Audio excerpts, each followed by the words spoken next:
Have you ever wondered what it might be like to spend a couple of days of summer by a beautiful lake instead of on the beach? If so, we suggest taking a look at the Lake Maggiore or Lago Maggiore in Italian, which might ring a bell as it is one of Italy's biggest lakes after Lake Garda. Its surrounding towns, incomparable nature and dark blue water suggest an amazing ambience that is bound to leave you stunned. So, if this sounds like a destination you could make into a memorable adventure, make sure to hang around to find out more about this one-of-a-kind Italian lake. About Lake Maggiore. Lake Maggiore, as mentioned before, is not only the second largest lake in Italy, but is also the biggest lake in the south of Switzerland. To give you a slight idea of its size, it is 64 kilometers long and 3 to 5 kilometers, even 10 kilometers in some parts wide. Its surface areas amount to 210 square kilometers, and to put that into perspective, it will take you approximately 20 minutes on a ferry to cross the water. It is also 179 meters deep, so always stay cautious. This lake didn't always go by the name of Maggiore. It is thought that it has naturally existed in this location in the south of Alps since the Copper Age, so prehistoric times. After a few different owners of the lake, it was taken over by the Romans, who named it Verbenus Lacus or Lacus Maximus. You might be thinking, but how do I get there? Where do I stay? How can I actually enjoy the lake? Well, you have an endless amount of options, so let's take a look at a few. Stresa.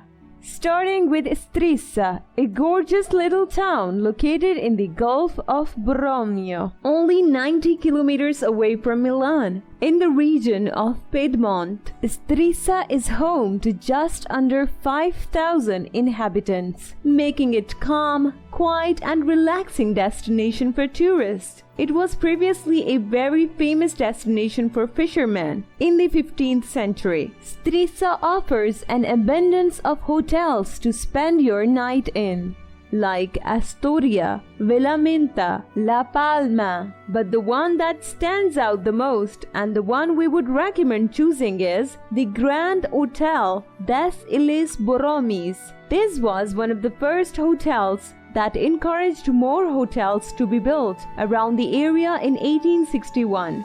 In fact, the famous American writer Ernest Hemingway had set his well-known novel Farewell to Arms in this very hotel, after which he decided to personally visit the town in the year of 1948. But this is not only piece of literature that has mentioned this beautiful commune. You might have also heard of Good Blood by Aaron Elkins, written in 2004. So, if you enjoy elegance, grace, and sophisticated atmospheres, the Grand Hotel would be the perfect host that can transport you to the 19th century. While staying at your chosen hotel, you can enjoy an impeccable panoramic view that opens up from Mount Motarone. This 1491-meter tall mountain located between Lake Maggiore and Lake Orta not only offers a walking trail, but you can also take the Stresa Alpino Motarone cable car and enjoy the gorgeous views from high up in the sky. This cable car was opened in 1970 and has hosted up to 100,000 travelers per year since then. Unfortunately, a crash occurred in 2021, which has temporarily stopped it from running. While walking around Stresa, you might notice that some of the buildings look familiar. Maybe because you have seen them in any of the following movies. The Bishop's Bedroom, shot in 1977. La Sapienza, 2014, directed by Eugene Green. Blessed Are the Rich, 1972, by Salvatore Samperi, and many others. Tourists also have the chance to visit the neoclassical style church of San Ambrogio and Theodule, which was restored by Giuseppe Zanoa in the late 18th century. You can also easily reach the 3 Borromene Islands, which are an absolute must-see, but more on that later. If you like this video, please subscribe and leave a comment saying, "I subscribed," and I will personally reply to your comment. Verbania. Now let's move on to another little town called Verbania with a population of just over 30,000 people. It is of course located on the shore of Lake Maggiore, and in fact, it can be found just on the opposite side of Stresa with a distance of 3.7 kilometers in between. Verbania is twinned with cities in France, Spain, the United Kingdom, the USA, and a few more. In this town of hot summers but cold winters, you can visit the colorful blossoming Villa Tranto Botanical Garden, where on your tour you can explore all 18 acres including herbariums, boulevards, greenhouses that were all created by a Scottish traveler in the 1930s.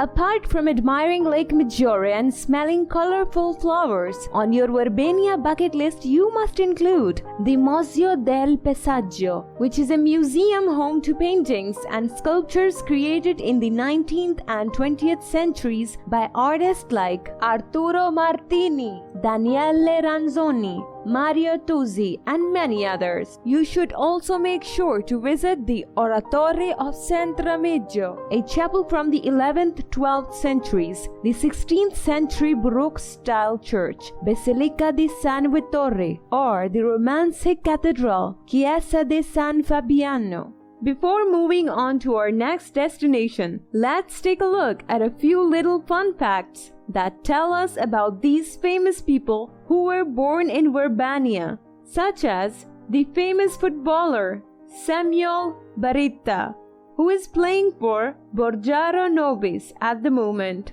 or Field Marshal of Italy during World War I, or even the world's oldest living person, Emma Morano. Bromio Castle or House of Bromio. The Bromio Castle is one of the biggest highlights of the area of Lake Maggiore. First of all, because it is impossible to miss it, as it is grand, elegant, and just incredibly stunning to stare at all day. But also because of its interesting history we are about to discuss. This castle belongs to an Italian noble family of the Bromios, therefore the name Bromio Castle. At the beginning of the 14th century there were many merchants going by the same name, but the one who was first to become a man of high importance was Filippo Bonrommi, who founded a bank, married Telda di Tenda, and had a daughter, Margherita Borromeo, who all helped run the banks located in Venice as well as Florence. Margherita had a son, Vitaliano Vitaliani, who was adopted by his uncle, who also ran one of the Bromio banks in Italy.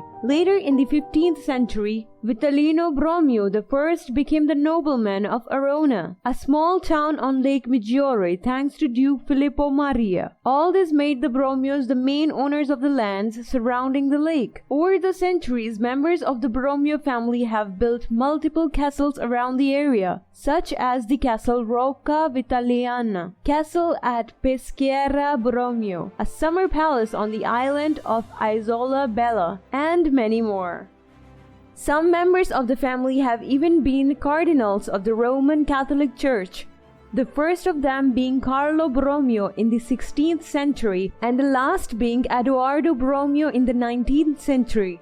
Today we know that Laviana Bromeo, born in 1977, has married John Elkann. Matilde Bromeo, born in 1983, has married the Prince of Antonius of Furstenberg, and Beatrice Bromeo, born in 1985, who you might know because of her political career as a journalist, has married Peri Casiraghi. Now to talk a little bit about the castle itself, we know that the construction started in the 1100s, and the version we see today was finalized in the 13th-14th centuries. It had been owned by different members over the centuries, but finally it was bought by the Bromios in 1449 and has been in their ownership ever since. Today you can visit this gorgeous medieval Baroque-style castle to enjoy the view of Lake Maggiore. Explore different halls inside and also a museum which was founded by Princess Bona Borromeo Arese at the end of 20th century, where you can discover more than 1,000 dolls created from the 18th century to today from all over the globe. This noble family has also owned the Bromian Islands for more than 4 centuries. The Bromian Islands. And now that we have learned about the Borromeo family and their history, it is time to discuss the last but definitely not least part of Lake Maggiore, the Bromian Islands. This group of islands consists of Isola Bella, Isola Madre, and Isola dei Pescatori, all located in the west arm of the lake. There are also 2 very small islands called islets, but they are impossible to visit.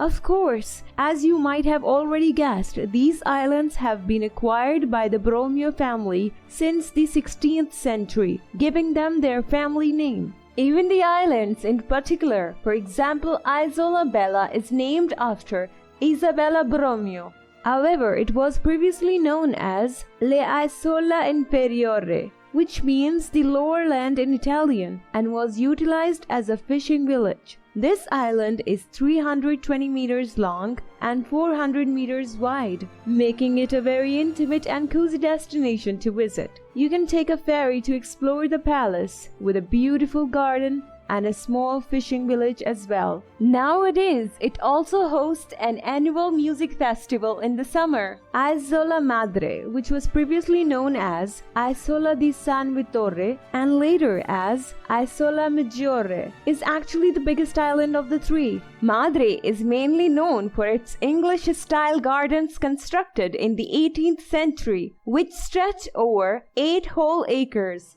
It is also known that the Palazzo Borromeo has stood since the 16th century, is now home to important Italian artwork. And lastly, the Isola dei Pescatori, which translates to a fisherman's island, is the only inhabited island today with a population of 25 people, which is a drastically declined number from 200 inhabitants in the 1970s. And it is because of this that it also goes by the name Isola Superiore, so the main island of the archipelago. In size, it is 375 meters long and 100 meters wide, meaning it is not at all grand, but it does fit houses, fish restaurants, a fish museum, an ancient chapel, and of course it has space for you, the traveler. This brings us to the end of our video. We really hope you enjoyed finding out about Lake Maggiore, its surrounding little towns of Strisa and Burbania, as well as the history of the Maggiore family. Make sure to let us know down below in the comment section what part of Lake Maggiore you enjoyed learning about and why. For more videos like this, don't forget to subscribe and check out our educational channel all about Italy. Thank you for watching.